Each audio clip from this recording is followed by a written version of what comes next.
ہوا کرتے اور اللہ کی رحمت سے صرف کافر لوگ ہی مایوس ہوتے ہیں۔ صبر کرو اور اللہ صبر کرنے والوں کا اجر ضائع نہیں کیا کرتا۔ جب اللہ تعالیٰ مجھے امید دلاتا ہے تو میں پھر سے تازہ دم ہو جاتا ہوں۔ جنوری 2014 میں ایک خواب میں اللہ نے مجھ سے کہا، قاسم میں نے تیری 20 سال تک آزمائش کی، میں دیکھنا چاہتا تھا کہ تو اللہ کی رحمت سے مایوس ہونے والوں میں سے تو نہیں ہے۔ اسی طرح 2003 میں ایک خواب میں اللہ نے مجھ سے کہا، قاسم جب تک میرے وعدوں کے پورے ہونے کا وقت نہیں آ جاتا تو سونے میں بھی ہاتھ ڈالے گا تو وہ بھی مٹی بن جائے گا، مگر جب میرے وعدوں کے پورے ہونے کا وقت آ جائے گا تو مٹی میں بھی ہاتھ ڈالے گا تو وہ میرے حکم سے سونا بن جائے گا۔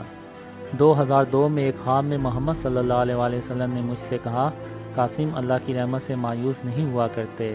قاسم ایسا ہو ہی نہیں سکتا کہ تم ہو اور انہونی باتیں نہ ہو۔ تمہارے دور میں زمین اپنے اندر سے ہر طرح کے خزانے نکالے گی، درختوں پہ پتے کم اور پھل زیادہ لگا کریں گے، اور رزق ہی رزق ہوگا، اور کوئی غریب نہیں رہے گا، اور ہر طرف امن ہوگا، عدل اور انصاف ہوگا، اور ایسا دور اس سے پہلے کسی نے نہیں دیکھا ہوگا۔ میں نے اپنے خوابوں میں اللہ کی طرف نہیں دیکھا، یعنی جیسے ہم نماز میں سر کو جھکا کے کھڑے ہوتے ہیں، میں بھی اسی طرح اپنے آپ کو اللہ کے عرش کے سامنے کھڑا پاتا ہوں، اور اللہ کو سر اٹھا کے دیکھنے کی ہمت ہی نہیں ہوتی۔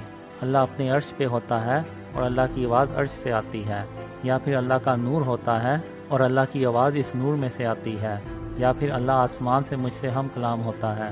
اسی طرح میں محمد صلی اللہ علیہ وسلم کے سامنے بھی سر کو جھکا کے کھڑا ہوتا ہوں، اور محمد صلی اللہ علیہ وسلم کے سامنے سر کو اٹھانے کی ہمت ہی نہیں ہوتی، اور یہی وجہ ہے کہ میں آج تک محمد صلی اللہ علیہ وسلم کا چہرہ نہیں دیکھ سکا۔ میں نے محمد صلی اللہ علیہ وسلم کا چہرہ دور سے دیکھا ہے، مگر اتنی دور سے کہ محمد صلی اللہ علیہ وسلم کے چہرے کے نقوش واضح نظر نہیں آتے۔ ایک خواب میں محمد صلی اللہ علیہ وسلم سے میں گلے ملا تو میرا پورا جسم گواہی دے رہا تھا کہ میں محمد صلی اللہ علیہ وسلم سے گلے مل رہا ہوں، اور میں کئی خوابوں میں محمد صلی اللہ علیہ وسلم سے ہاتھ ملا چکا ہوں، اور میرا ہاتھ وہی دیتا ہے کہ میں محمد صلی اللہ علیہ وسلم سے ہاتھ ملا رہا ہوں۔ میں نے ستمبر 2015 میں پہلی بار محمد صلی اللہ علیہ وسلم کی آنکھوں میں دیکھا، اور جب میری نظر محمد صلی اللہ علیہ وسلم کی آنکھوں پہ پڑی تو میری نظریں وہیں جم گئیں، اور میں ان کے چہرے کی طرف نہ دیکھ سکا، اور مجھے ایسا لگا کہ جیسے اللہ تعالیٰ نے اپنا سارا نور محمد صلی اللہ علیہ وسلم کی آنکھوں میں بھر دیا ہو۔ میں اپنے خوابوں میں کئی نبیوں اور پیغمبروں سے ملاقات کر چکا ہوں، مگر چہرہ میں نے صرف سلیمان علیہ السلام کا دیکھا ہے۔ اس کے علاوہ میں حضرت عیسیٰ علیہ السلام کو بھی کئی بار اپنے خواب میں دیکھ چکا ہوں۔ ایک خواب میں عیسیٰ علیہ السلام کو آسمان سے اترتے ہوئے دیکھتا ہوں، اور پھر یاجوج ماجوج باہر نکل آتے ہیں، اور میں کچھ لوگوں کے ساتھ عیسیٰ علیہ السلام کے پاس پہنچتا ہوں، اور پھر ہم عیسیٰ علیہ السلام کے ساتھ رہنا شروع کر دیتے ہیں۔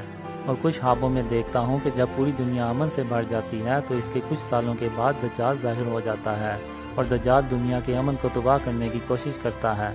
1993 میں نے اپنے خوابوں کو باقاعدہ طور پہ ایک کاپی میں لکھنا شروع کر دیا۔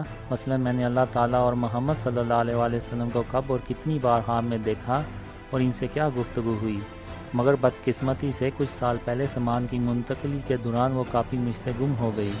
اللہ اور محمد صلی اللہ علیہ وسلم سے ہم کلام ہونے والے میرے ان خوابوں کی کل تعداد 800 سے زیادہ ہے۔